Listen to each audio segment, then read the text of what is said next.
Bueno, vamos a charlar con el doctor Paz en base a esta publicación que ya se ha hecho viral del ex secretario de Gobierno de la provincia del Chaco, Horacio Rey, que lleva varias veces detenidos porque, bueno, ha publicado una carta donde, en cierta manera, habla según su apreciación de un abuso de la prisión preventiva. Y queríamos, doctor, en base a esto, entender un poco cuál es la figura de la prisión preventiva, cuándo se usa, si siempre se usa, si está bien usada. En este caso, lo que usted nos puede explicar más técnicamente desde el lado de las leyes. ¿Qué tal? ¿Cómo le va? Buenas tardes. Buenas tardes, Walter, y a toda tu audiencia. La prisión preventiva es un instituto procesal, es un instituto que se aplica dentro del proceso penal y que, aunque le parezca extraño a las personas, inclusive a los estudiantes de Derecho, tiene mucho que ver con la Constitución Nacional. La Constitución Nacional, en su preámbulo, entre los grandes objetivos que plasma, se encuentra justamente afianzar la justicia. Exacto.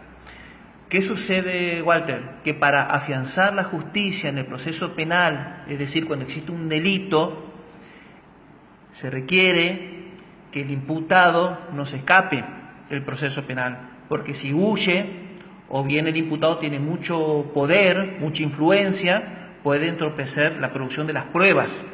Por lo tanto, va en detrimento de afianzar la justicia, de tener un juicio si se escapa, porque en el proceso penal no puede haber un juicio penal sin imputado. Claro. Como en el proceso civil no existe eso en el proceso penal. Pero no suele escaparse, doctor, o sea, puede entorpecer también, como por ejemplo que pasa en los grandes casos a nivel nacional, que hay muchos funcionarios con mucha influencia detenidos, también pasa por ahí. Tiene que haber elementos importantes que indiquen de que es bastante probable de que el imputado pueda escaparse, o bien, como muy bien vos lo dijiste, que es otra hipótesis, que pueda interferir en la investigación, en la producción de la prueba, hablando mal y pronto, apretando testigos, creando documentos falsos, etc. Por lo tanto, de una u otra manera llegamos a un objetivo contrario a la Constitución, que es afianzar la justicia. Entonces, afianzar la justicia necesitamos, ante la existencia de un delito, que se abra el proceso penal y que el mismo se desarrolle hasta el momento en que el juez tenga que dictar la sentencia absolutoria o condenatoria.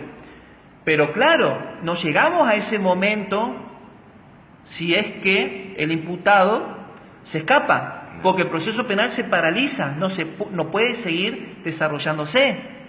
O bien, si no se escapa, pero entorpece, fabrica pruebas y llegamos al mismo resultado.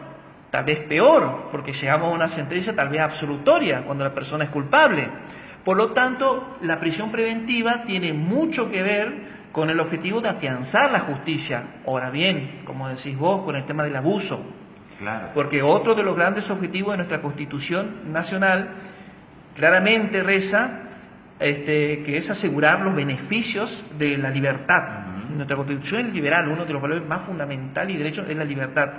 Entonces, claro, la libertad de una persona, porque todos sabemos, instrucción cívica no hay que tener, de que una persona es inocente, hasta que una sentencia, luego de un proceso, diga si esa persona es culpable o es inocente. Entonces, ¿y ahí dónde queda la presunción de inocencia? Entonces, si me tienen encerrado durante 6 meses hasta que me liberen o me condenen en un juicio. Eso es uno de los grandes cuestionamientos, pero se explica de manera muy razonable, Walter, en el siguiente entendimiento, que la prisión preventiva no es una pena, es una medida cautelar. Trata de cautelar. ¿Qué cautelar? Afianzar la justicia, que se haga justicia, que se realice el proceso penal y se dicte una sentencia condenatoria o absolutoria. Ahora bien, no se puede realizar todo el proceso penal si no tenemos imputado. No, se paraliza. También llegamos a un resultado peor tal vez si la persona influye en las pruebas, porque tiene mucho poder, supongamos un político X, una persona con mucho dinero o cierta situación específica, que le da la posibilidad de apretar testigos, de conseguir pruebas fabricadas. Entonces, peor aún, porque llegamos a una sentencia de un juez, digamos, fundada en pruebas falsas, donde dice que la persona es inocente cuando la persona es culpable. Por lo tanto, no afianzamos la justicia. Vuelvo al punto de la libertad. Por eso el código nuestro, al igual que el código de la nación, establece requisitos que son muy técnicos, que no es, digamos, para propio de esta nota, pero no se puede imponer la prisión preventiva por cualquier cosa, por qué sé yo, por delitos mundanos, por delitos de daño, supongamos, ¿me explico? Sí. Son ante hechos muy importantes, ¿está? La ley establece, o sea, que prima facie no sea procedente de pena de ejecución condicional y definitiva, que sean delitos graves. Bien. Que sean delitos graves. Entonces ahí sí se justifica que la libertad, que es uno de los grandes objetivos también de nuestra Constitución Nacional, se vea restringida solo en los límites absolutamente indispensables para asegurar el desarrollo del proceso. Por eso no puede durar más de 2 años la prisión preventiva y puede ser extendido 1 año más por razones muy fundadas, muy fundadas. ¿Me explico? Y si pasan 2 años lo debería dejar en libertad, si todavía no se resolvió la cuestión. Pero si todavía no se resolvió la cuestión, queda que se pida una prórroga por 1 año más. ¿Está?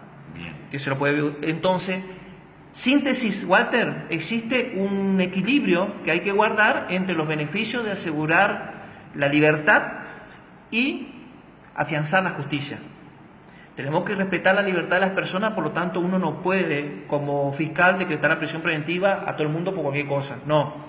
Pero por otro lado tiene que afianzar la justicia, es decir, tiene que asegurar que en delitos importantes de gran conmoción, homicidio, violación, etcétera, abuso sexual hoy, pero para que la gente entienda, se realice el proceso y se tenga una sentencia de un juez donde diga si esa persona es inocente o culpable en base a pruebas legítimas, no pruebas inventada o fabricada por alguien con poder o con poder de influencia, mejor expresado.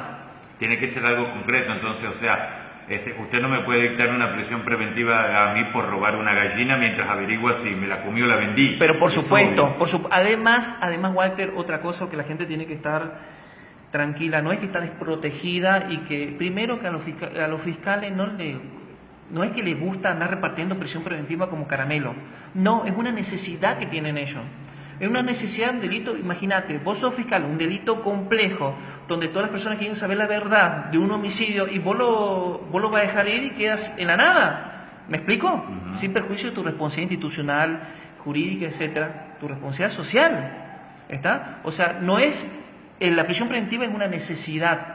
Ahora, que algunas veces se le aplica mal, puede ser, hay que ir al expediente, porque si vos escuchas hablar, a lo máximo cuando existen intereses políticos, como el caso que vos mencionás, claro. Un político de un bando, otro político de otro bando, dentro del mismo partido político existen subdivisiones, hay que ver cuáles de todas esas versiones se encuentran plasmadas en el expediente judicial.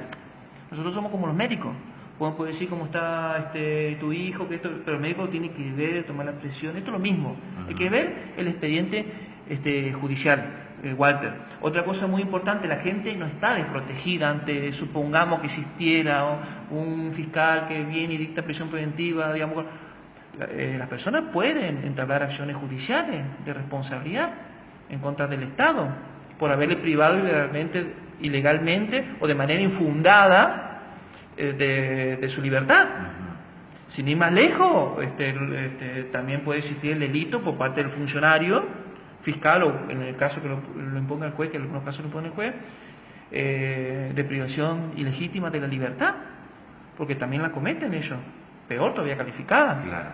Entonces el orden jurídico establece una protección en contra del abuso de la prisión preventiva.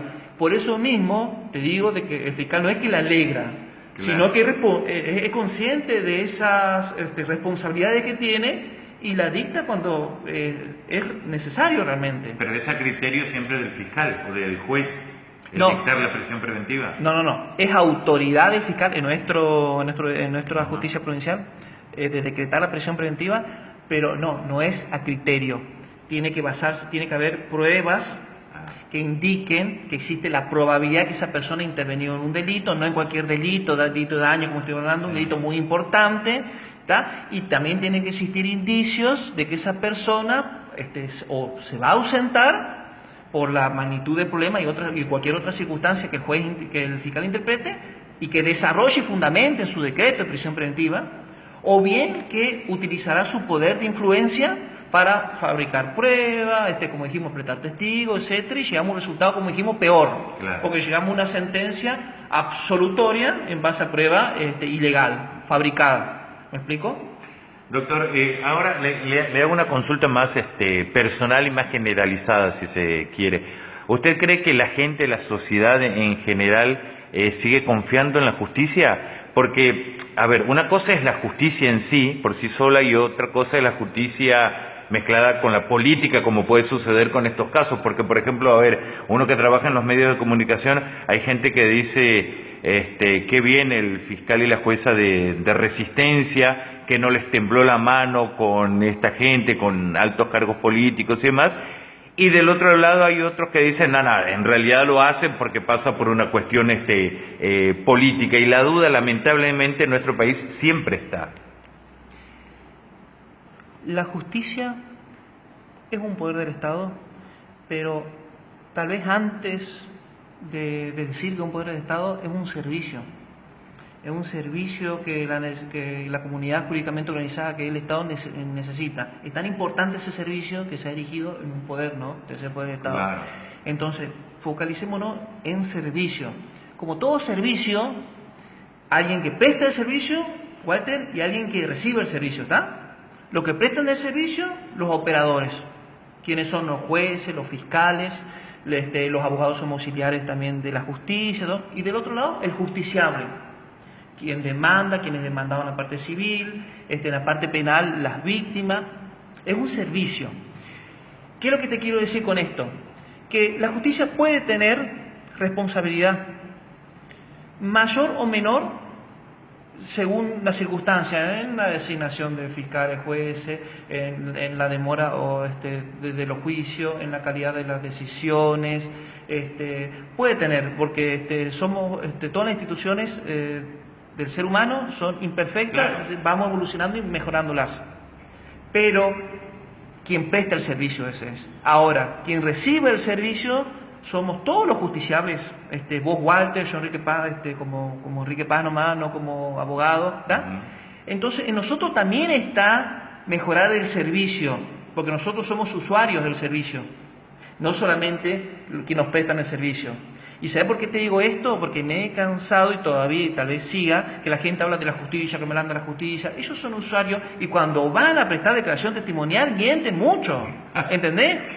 Entonces, ¿cómo quieren que la justicia funcione bien si el fiscal tiene que acusar en base a los testigos y los testigos vienen y mienten? Y el juez tiene que basarse en esos testimonios, además del resto de las pruebas. Y después esos testigos andan diciendo por la calle, ¿viste cómo anda la justicia? Qué desastre la ¿Qué es la justicia? Y bueno, pero hermano, ¿entendés? Esto es lo mismo, ¿sabe qué? El servicio de basura.